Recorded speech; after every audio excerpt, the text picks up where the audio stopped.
Now, in the past, many tyrants and governments wanted to do it, but nobody understood biology well enough. And nobody had enough computing power and data to hack millions of people. Neither the Gestapo nor the KGB could do it. But soon, at least some corporations and governments will be able to systematically hack all the people. We humans should get used to the idea that we are no longer mysterious souls. We are now hackable animals. Data might enable human elites to do something even more radical than just build digital dictatorships. By hacking organisms, elites may gain the power to re-engineer the future of life itself. Because once you can hack something, you can usually also engineer it. And if indeed we succeed in hacking and engineering life, this will be not just the greatest revolution in the history of humanity.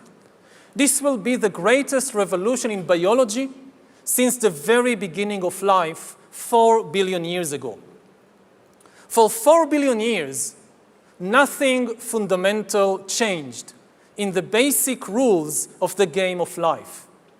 All of life, for 4 billion years, dinosaurs, amoebas, tomatoes, humans, all of life was subject to the laws of natural selection and to the laws of organic biochemistry. But this is now about to change. Science is replacing evolution by natural selection with evolution by intelligent design. Not the intelligent design of some god above the clouds, but our intelligent design and the intelligent design of our clouds, the IBM cloud, the Microsoft cloud. These are the new driving forces of evolution. And at the same time, science may enable life after being confined for 4 billion years to the limited realm of organic compounds. Science may enable life to break out into the inorganic realm. So after 4 billion years of organic life shaped by natural selection, we are entering the era of inorganic life shaped by intelligent design. So does the data about my DNA, my brain, my body, my life, does it belong to me or to some corporation or to the government or perhaps to the human collective? Humans are now hackable animals. You know, the whole idea that humans have, you know, they have this soul or spirit and they have free will and nobody knows what's happening inside me. So whatever I choose, whether in the election or whether in the supermarket, this is my free will, that's over. Free will, that's over. That's over. Over. Today, we have the technology to hack human beings on a massive scale. Yeah, I mean, everything is being digitalized. Everything is being monitored. In this time of crisis, you have to follow science. It's often said that you should never allow a good crisis to go to waste, because a crisis is an opportunity to also do good reforms that in normal times people will never agree to.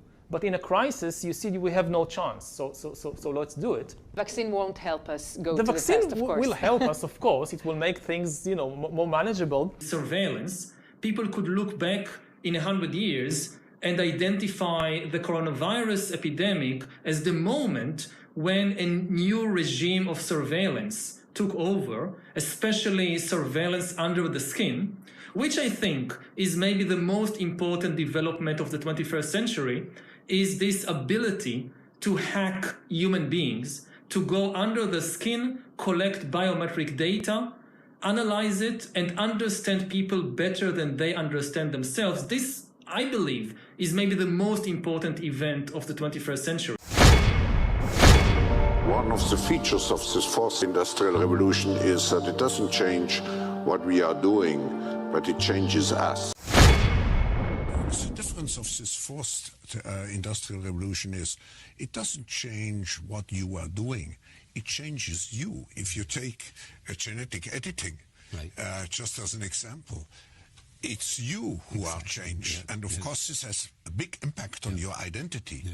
And offers certain kinds of possibilities that have to be careful about. You know, when you began to do that kind of gene editing, some people worry that you are changing what it means to be human.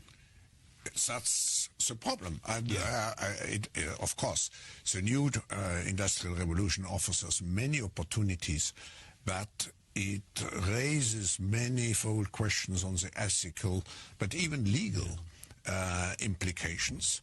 And we have to be prepared for it, and that's what we want to do in Davos next year. Talk about technology and how the ways it can be deployed, you know, that contribute to growth rather than exacerbate unemployment. How will that implement itself? It's a big question mark, because there is a fear that technology, robots, just to take one you gain element, productivity from machines. Exactly, and it replaces maybe the workforce or jobs faster than we can replace them with new jobs. Not everybody can be a robot polisher and so on, so there will be new jobs.